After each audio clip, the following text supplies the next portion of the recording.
माता की जय, दंतेश्वरी माता की जय, जय माता दी, जय माता दी, जय माता दी, जय माता दी, जय माता दी, जय माता दी। अरे जोर से बोलो, जय माता दी, जोर से बोलो, जय माता दी, जय माता दी, जय माता दी, जय माता दी, जय माता दी, जय माता दी। जय माता दी, जोर से बोलो, जय माता दी, जोर से बोलो, जय माता दी, सारे बोलो, जय माता दी, जोर से बोलो, जय माता दी, सारे बोलो, जय माता दी, जोर से बोलो, जय माता दी, सारे बोलो, जय माता दी, बंजारी माता की कमलेश्वरी माता की जय। स्टार्ट। ओम नम गणपति नमः। ओम दुम दुर्गाय नमः। बोलो दुर्गा माई की जय। पतंजलि योग समिति अनुपम गार्डन में विगत 12 वर्षों से हम यहाँ निःशुल्क योग शिविर का संचालन करते हैं, जिसमें हमारे इस आसपास के क्षेत्र के लोग यहाँ लगातार स्वास्थ्य लाभ ले रहे हैं। इसके साथ हम सामूहिक रूप से नवरात्रि है और गणेश पूजा है, पितृ है, ऐसे हम सामूहिक बने जो भी संबंधित बातें आती है उसके संबंध में भी योग के साथ साथ हमारा पहला तो योग आसन प्राणायाम है, साथ साथ हम सामूहिक विषय पर भी परिचर्चा करते हैं। इसमें नवरात्रि पर विशेष रूप से हम माँ शक्ति का आराधना साधना भी करते हैं, प्राणायाम भी करते हैं। उसमें हमारी बहनें जो है श्रीमती पुष्पा दिवांगन बहन जी एवं अन्य बहनें जो है सारे लोग इसमें देवी शक्ति संबंधित प्रस्तुत करते हैं। फिर सारा हम योग शक्ति से भक्ति और भक्ति से शक्ति, ये इसका हमारा मूल उद्देश्य है, क्योंकि हम सब लोग आनंद उठा रहे हैं। सर, योग समिति द्वारा लगातार योगा के अलावा पूरे छत्तीसगढ़ या पूरे भारत में संदेश भी पहुंचाया जाता है कि पूजा पाठ कैसे करना है। और नवरात्रि अभी चल रहे हैं, 9 कन्याओं को खाना जिस तरह से मतलब परोसा जाता है 9 दिनों तक, और लास्ट में जब 9 कन्याओं को खाना खिलाया जाता है, उस बारे में क्या कहेंगे? नवरात्रि का पर्व बहुत पावन माना गया है हिंदू धर्म के अनुसार। इन दिनों को सबसे पवित्र और सारी ओर से ब्रह्मांड में सकारात्मक ऊर्जाएं रहती, माँ देवी की शक्ति होती है, जिसमें छोटे से लेकर बड़े आदमी, जिसमें कहा जाए कि व्यसनी से व्यसनी, गिरा से गिरा आदमी पवित्र रहना चाहता है। इस 9 दिन माँ दुर्गा की से सारे लोग डरते हैं, माँ की शक्ति से सारे लोग डर कर, चाहे श्रद्धा से या कहा जाए कि उनके अंदर एक ऐसी शक्ति ऑटोमेटिक आ जाती है कि वो सारी चीज़ों से दूर हटकर हमेशा भक्ति में लीन रहता है। 9 दिन, तो 9 दिनों का जब साधना पूजन आराधना उपवास आदि जो करता है भक्त, उसके बाद में उसका अंतिम फल बोलते हैं, जब तक कन्या भोजन ना हो तब तक उसको इस साधना उपासना का फल नहीं मिलता। उनकी समस्त मनोकामनाएं पूर्ण होती है कन्या भोजन के साथ। इसमें हम क्या करते हैं कि हम कन्याओं को भोजन कराते हैं, कन्याओं का पाँव पखारते हैं, कन्याओं के उनको तिलक आदि लगाकर उनको पूरा भोजन कराते हैं, जिसमें भोजन में हम खीर, हलवा, पूरी, चने का सब्जी आदि देते हैं। उनको खट्टा नहीं खिलाया जाता है, ऐसे बाकी केला फल आदि जो भी देते हैं। और अंत में इसमें कन्या भोजन के अंत में दान आवश्यक है। आप दान किसी भी रूप में दे सकते हो, अन्न के रूप में दान से दे सकते हो, फलों के रूप में दान दे सकते हो, उनको उनके पोशाक के रूप में, वस्त्र के रूप में दान दे सकते हैं। और माँ को जब विदा करते हैं उसके साथ साथ एक भैरव का भी पूजा करते हैं, हमारा ये विधान है। जब माँ को विदा करते हैं तो अंत समय में माँ से क्षमा प्रार्थना जरूर करना चाहिए और माँ बार बार आने का निवेदन करना चाहिए, इसी तरह मेरे घर विराजमान होते रहो और आइए, ऐसा हमेशा किया जाता है। सर, 9 कन्याओं को जब भोजन कराया जाता है तो कौन कौन सी देवियों का रूप माना जाता है इनको? 9 कन्याओं को, ऐसे 9 से 10 वर्ष की कन्याओं को, यौवन पूर्व की कन्याओं को, उनको भोजन कराना चाहिए। तो उसमें भोजन को हम 9 देवी का स्वरूप मानते हैं। प्रथमम शैलपुत्री, द्वितीयम ब्रह्मचारिणी, तृतीयम चतुर्थी, माँ देवी, पंचमम स्कंद माते, सप्तम कात्यायनी सीता सप्तमम कालरात्रि महागौरी च अष्टमम नवमम सिद्धधात्री च नवदुर्गा प्रतिष्ठा। जिन दुर्गा माई का बोलते हैं कि दर्शन तो हम करते हैं, उनका हम प्रणाम करते हैं, साथ में भैरव का दर्शन जरूरी रहता है, एक भैरव के साथ होना चाहिए।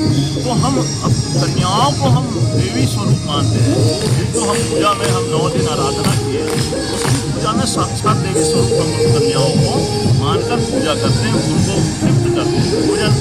और इसमें ये भी देखना चाहिए कि वो पूजन करें, माने पूजन उनको तृप्त होने चाहिए।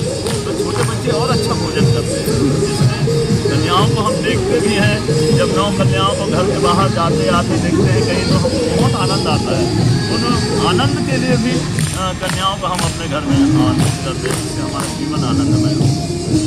सर, और जैसे देखा जाता है कई लोग मतलब भोजन नहीं करा पाते कन्याओं को, तो उसके लिए क्या विधि है?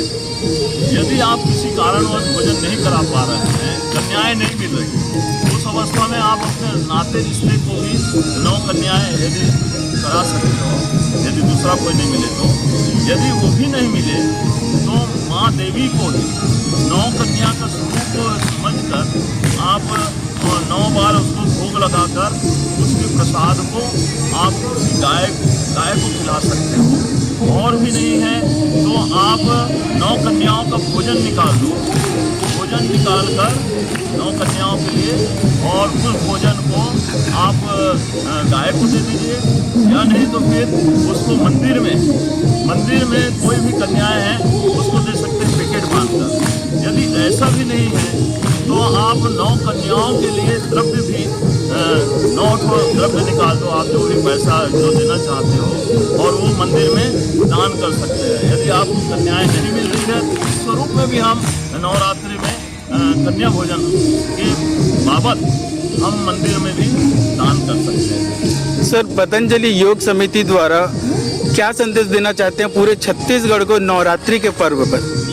मैं नवरात्रि के पर्व पर पतंजलि योग समिति छत्तीसगढ़ के सभी भाइयों को, जो ये पर्व जो होता है हमारे श्रद्धा भक्ति स्वास्थ्य का और मन का, हमारे मन और तन, हम उपवास करके हमारे तन को शुद्धिकरण करते हैं, भक्ति करके हम मन को शुद्धि करते हैं, जीवन में समृद्धि आए, हमारा छत्तीसगढ़ में हरियाली आए, हमारा छत्तीसगढ़ का हर लोग सुखमय हो, उनको हर लोगों को स्वास्थ्य का लाभ के साथ साथ माँ भगवती की कृपा मिले, माँ दुर्गा माई की कृपा मिले, और छत्तीसगढ़ एक संपन्न राज्य के साथ साथ उन्नत राज्य बने, जहाँ के सभी भाई खुशहाल हो।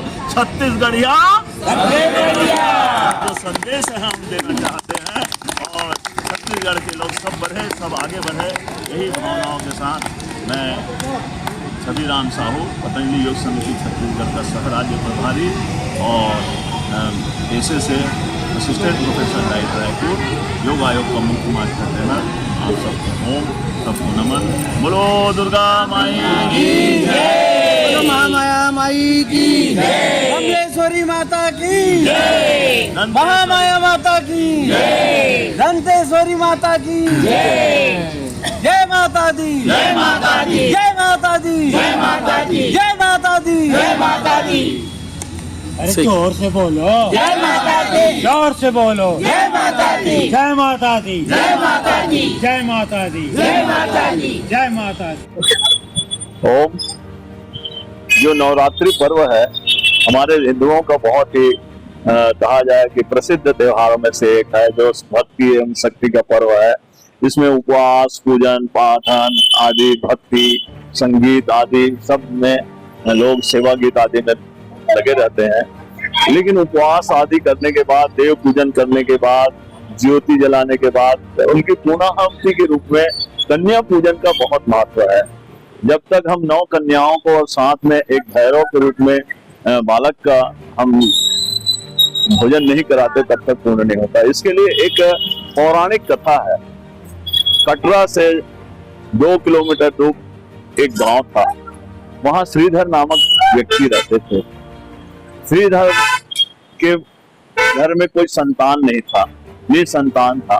वो बहुत भक्ति भाव से पूजा किए भगवान का, और 9वें दिन उन्होंने कन्याओं को बुलाकर पूजन किया। उस पूजन में माँ वैष्णो देवी स्वयं पधारी। जब बच्चों का पूजन आदि करने के बाद बच्चे जब उसके घर से निकल गए, तब माँ वैष्णो देवी जो है श्रीधरन को बोले कि आप गांव में जाकर, आसपास के गांव में जाकर सबको भोजन कराओ। और उन्होंने एक भोज का आयोजन किया, भंडारा जिसको कहते हैं हम। भंडारा में वो बहुत सी कन्याएं आई और उन कन्याओं को भोजन आदि करने के बाद और लोग भी उसमें भोजन किए, भंडारा में प्रसाद ग्रहण किए। कन्याओं का पूजन पाठन करके उन्होंने विदा किया। विदा करने के बाद वो 9 महीने के अंदर उनको संतान रत्न प्राप्त हुआ। माँ भगवती की कृपा हुई, माँ वैष्णो देवी की कृपा हुई। तब से कन्याओं को भोजन कराने का ये जो प्रथा है वो हमारे पूरे भारत देश में चले आ रहा है। इस पौराणिक कथा को देखते हुए हम कन्याओं को भोजन कराने के बाद अपने को तृप्त महसूस करते हैं। हमारी ये पूजा पाठ साधना है पूर्ण हुई मानी जाती है। ओम।